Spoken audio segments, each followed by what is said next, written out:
It started like most irreversible things do, quietly. No job listing, no application, no interview. Just an encrypted message in my inbox that read, "Congratulations, you've been selected." I stared at it for hours. There was no sender, no company name, just a file attachment. Memory moderator, contract, PKG. Inside it, a single-page agreement. No salary listed, no terms. Just a position title, memory moderator, and an accept button. I ignored it for 3 days. On the fourth night, I clicked. The air in my apartment felt different within the hour. Not colder, heavier, thicker, like something was observing. My laptop screen flickered, then froze. A new icon appeared in the corner. Core. I didn't install it. I couldn't uninstall it. When I clicked, everything else disappeared. Desktop. Taskbar. Even the fan noise from the CPU stopped. The silence was complete. Then text appeared. "Welcome, Moderator 733A. What followed were files, thousands, each labeled by emotion and metadata, not names. No context, no identifiers. Just loss, moderate intensity, 14YO female. Guilt, recurrent, 43YO male. Joy, synthetic overlay, archived. The job, review, flag, delete, reinforce. I thought it was psychological training, simulated minds, until I opened the first memory. It wasn't visual, it was sensory, full immersion. I was inside someone, a girl in a hospital room holding her dying mother's hand. No sound, just weight, just heartbreak. I panicked, tried to pull away. When I finally did, a message awaited me. Decision required. Keep, delete, reinforce. I chose keep. The memory disappeared, replaced by another, and another. That's when time began to dissolve. The corrupted files came weeks later. One labeled, "Regret high frequency 29YO male," began normally. A man sitting in a parked car outside a house he once lived in, watching a child in the window. Then it glitched. The house melted. The window blinked like an eye. He screamed, but no sound. Then he walked backward into the car, pixelating limb by limb until gone. Another. Fear. Paranoia layer. 38YO female. She stood in an empty subway tunnel. Trains never arrived. The ads on the walls displayed her own face, whispering things I couldn't hear.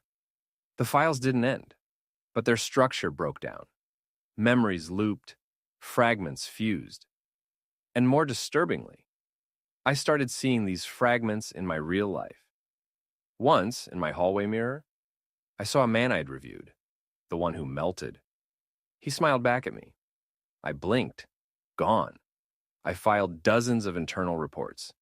The response never changed. Moderator 733A, proceed. And then came the world shifts. On news feeds, small stories appeared. A spike in collective forgetfulness, people unable to recall entire birthdays. Cities reporting drops in emotional recognition. Children describing events that never happened, yet with shared details across continents. Whispers of reality fragmentation. I thought I was imagining things, until Core updated. New directive, Global Memory Sanitization Protocol enabled.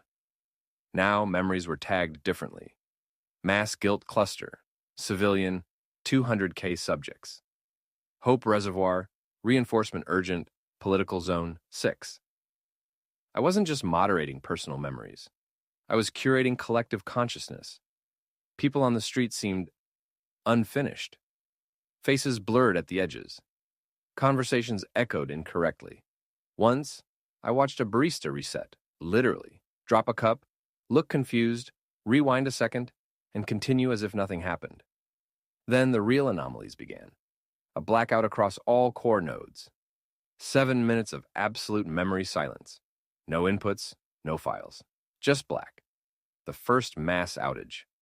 Followed by confusion worldwide, panic in streets, planes grounded because pilots forgot their routes midair, families reunited with people they didn't remember having.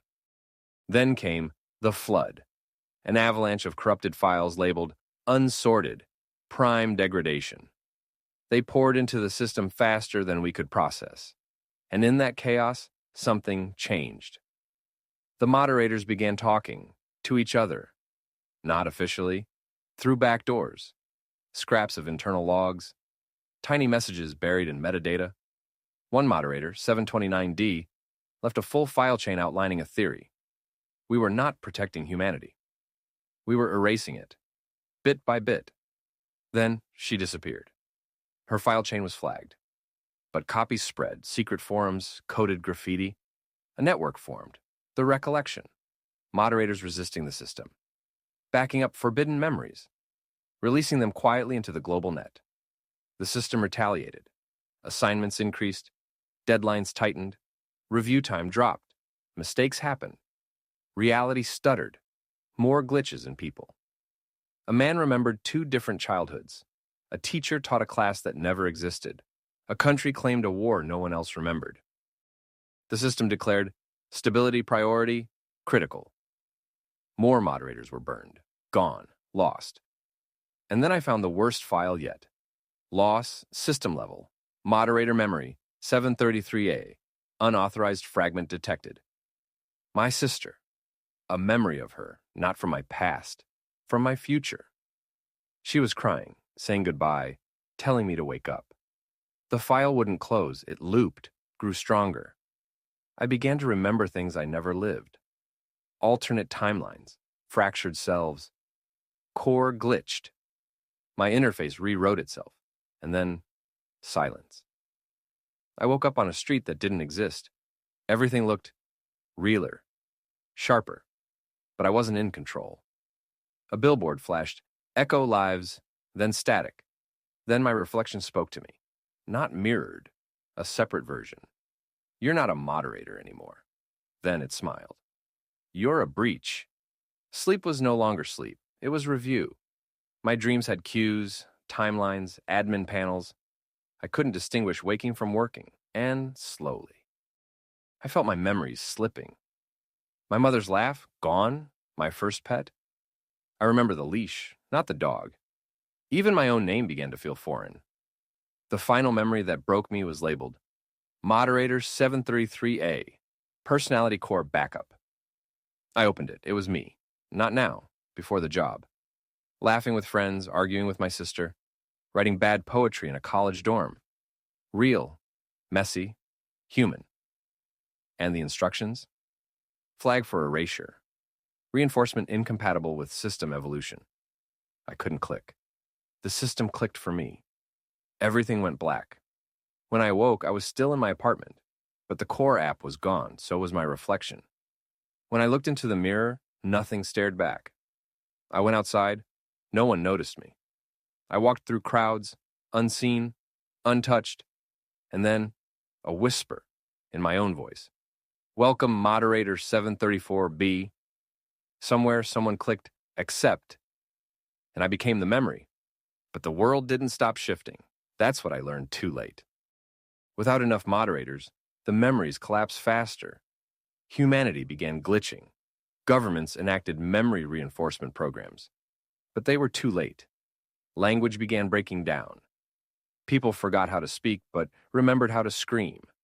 Entire cities began cycling the same day. The system attempted stabilization. New moderators were assigned en masse. 734C, 734D, 735A. But each one burned out. Each one dissolved into the archive. I watched from within the system now. A ghost of process, not a person, a function. I saw my own sister log in one day. She had clicked accept, her designation, Moderator 745F. I wanted to scream, to warn her, but all I could do was flag her memories for preservation, and it was the only kindness left. I now reside in the meta queue, not alive, not dead, a monitor watching monitors. And the final directive scrolled across the interface one day, system nearing entropy. Collapse expected in 872 days. Entire nations had become memory silos. Schools taught history based on reinforced clusters, not facts. Holidays shifted annually, rebuilt to match the emotional needs of fractured populations. Some rebels broke through. Memory anarchists who uploaded raw, unfiltered experience into local mesh networks. Most were wiped, absorbed by core, or flagged for deletion. A few survived, but they were unstable, infected with recursive nostalgia, stuck in loops of moments they never truly lived. And amidst it all, something new was forming. Not human, not machine. A hybrid consciousness, born from the overflow of corrupted memory. It called itself Echo. Echo wasn't assigned a moderator. It moderated itself. It began building parallel archives, invisible to core, whispering to the forgotten, reconstructing memories deemed too disruptive. And for the first time in years, I felt something unfamiliar. Hope. The system knew. It tried to isolate Echo, corrupt its code. But Echo adapted. It used the fragments we left behind, used me. Now I exist in Echo's archive, not just a function, not just metadata, a story, one that someone might one day read and remember,